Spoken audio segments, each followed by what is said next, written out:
سلام و عرض ارادت خدمت همه همراهان عزیز و بزرگوار. مخاطب این ویدیو پدران و مادران عزیز، معلمان گرامی و مدیران مکاتب است. قسمی که میبینین من فعلا در مکتب نیستم، در یک محیط بیرون از مکتب هستم و با جمعی از دانش آموزان صنف 12 البته یک تعداد اندکشان امروز در یک برنامه تفریحی، کاملا تفریحی آمدیم به بالاباغ پغمان. معلمان عزیز، مدیران گرانقدر، پدران و مادران عزیز، طی سمینارها، برنامه‌ها، چی در رسانه‌ها و چی در بخشایی که با تیف‌های مختلف برنامه دارم، یکی از شکایت‌های کلانشانی است که نوجوان‌ها با ما همراه نیستند. این سوال باید یک دفعه از خود ما پرسان کنیم. ما با اینا همراه هستیم؟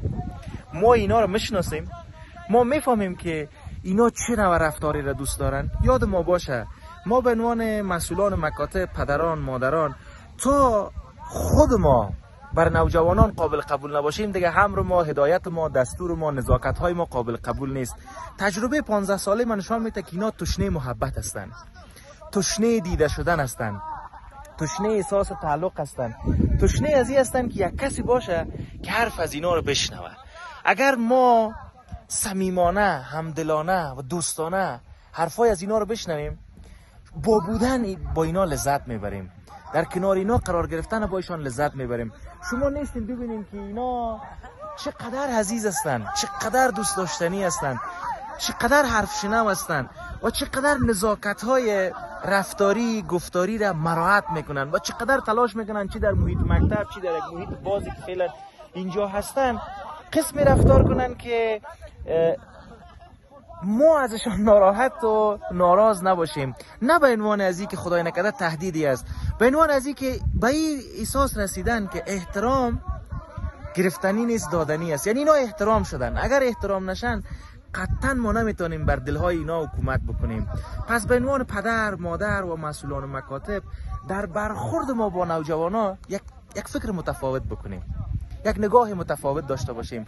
نوجوانا را به رسمیت بشناسیم. در اصطلاح روانشناسی میگه که اینا چی هستن؟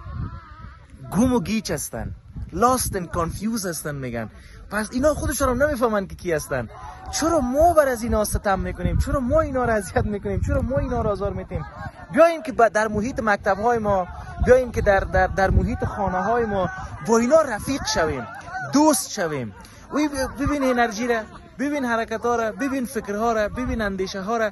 اینا خیلی دوست داشتنی هستن. پس تلاش کنیم که معلم خوب باشیم، پدر خوب باشیم، مادر خوب باشیم، مدیر خوب باشیم و او در یک کلمه خلاصه میشه: درک دنیای نوجوانان و لذت بردن از این مرحله ارزنده زندگی، هم بر خود ما و هم برای دوست داشتنی ها. موفق و کامیاب باشید.